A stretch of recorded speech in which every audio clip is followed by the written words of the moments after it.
Hello friends, ഇന്ന് നമ്മൾ അരി വെച്ചിട്ട് പെട്ടെന്ന് ഉണ്ടാക്കാൻ പറ്റുന്ന ഒരു ഉപ്പുമാവാണ് ആക്കുന്നത് കേട്ടോ.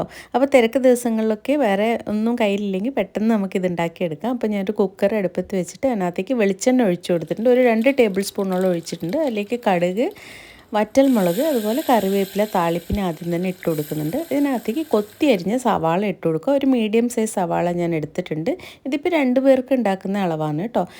സവാള നന്നായിട്ട് വഴറ്റി ഇതുപോലെ ബ്രൗൺ കളറാവുന്ന വരെ വഴറ്റിയെടുക്കണം. നല്ല ബ്രൗൺ കളറാവണം. ഓക്കെ, ഇനി നമ്മൾ വെള്ളം ആഡ് ചെയ്ത് കൊടുക്കണം. അപ്പോൾ 3/4 ഗ്ലാസ് പച്ചരിക്ക് ഞാനിവിടെ 2.25 ഗ്ലാസ് വെള്ളമാണ് നമ്മൾ ആഡ് ചെയ്ത് കൊടുക്കുന്നത്. അപ്പോൾ ഇത് കുറച്ചൊരു ലൂസ് കൺസിസ്റ്റൻസിയിൽ വരും, ഒത്തിരി അല്ല, ബട്ട് ഒന്ന് കുഴഞ്ഞ രൂപത്തിലാണ് വരിക. അതിഷ്ടമല്ലാത്തവർക്ക് ഇച്ചിരി കൂടി വെള്ളത്തിൻ്റെ അളവ് കുറച്ചാൽ മതി. അതിലേക്ക് ഉപ്പിട്ട് മിക്സാക്കിയിട്ട് നമ്മൾ എടുത്തു വെച്ച അരിയും ഇട്ടിട്ട് അടച്ചിട്ട് നമ്മൾ 2 to 3 വിസിൽ കുക്ക് ചെയ്തെടുക്കുക. ഓക്കെ, 2 വിസിൽ തന്നെ നന്നായിട്ട് വരും. ഇവിടെ നല്ലതായിട്ടിത് കുക്കായി വന്നിട്ടുണ്ട്. ഈ ഒരു കളറിലായിരിക്കും നമ്മുടെ ഉപ്മാവ്. ഇത് നല്ല ടേസ്റ്റാണ് കേട്ടോ, വളരെ എളുപ്പമാണ്. അപ്പോൾ സെർവ് ചെയ്യുമ്പോൾ നമുക്കിതിൽ കുറച്ച് തേങ്ങ ഇട്ട് കൊടുക്കാം. അപ്പോൾ എന്തായാലും ട്രൈ ചെയ്ത് നോക്കണം. താങ്ക്